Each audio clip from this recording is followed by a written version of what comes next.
হঠাৎ একদিন ইমাম সাহেব মসজিদে এসে সকাল 10টায় আজান দেওয়া শুরু করলেন। এদিকে মুয়াজ্জিন সাহেব বারবার ইমাম সাহেবকে বাধা দিলেন আর বললেন, এখন সময় সকাল 10টা, এই সময় যদি আপনি মসজিদে আজান দেন তাহলে এলাকার মানুষ এমনকি মসজিদ কমিটি এসে আমাকে ধরবে। ইমাম সাহেব বললেন, মুয়াজ্জিন সাহেব, আমি যা করতেছি আমাকে তা করতে দেন। এই বলে ইমাম সাহেব আজান দেওয়া শুরু করলেন। এদিকে এলাকার মানুষ কেউ কিছু বুঝে উঠতে পারল না। মাত্র সকাল 10টা বাজে, আর এদিকে মুয়াজ্জিন সাহেব আজান দেওয়া শুরু করলেন। মুয়াজ্জিন সাহেব কি পাগল হলেন নাকি?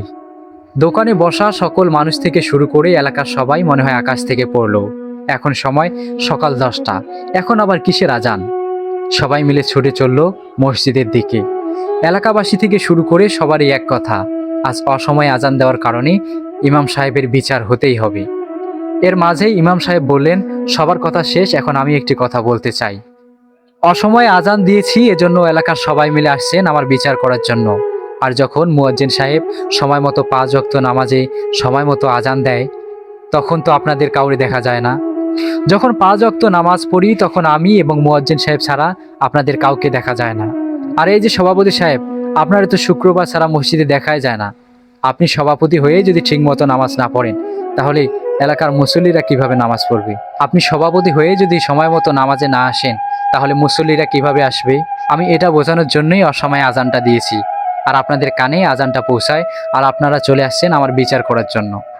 আর এই যে সভাপতি সাহেব, আপনি যেমন আজানটা শুনে মসজিদে চলে আসছেন, এইভাবে যদি প্রতি ওয়াক্ত নামাজে আপনি আজান শুনে মসজিদে চলে আসতেন, আমি অনেক খুশি হতাম।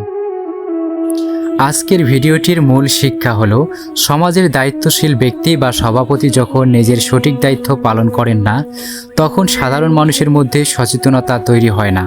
এলাকার মানুষকে সময় মতো নামাজের গুরুত্ব বোঝাতে এবং তাদের গাফিলতি দূর করতেই মুয়াজ্জিন সাহেব প্রতীকীভাবে অসময়ে আজান দিয়েছিলেন।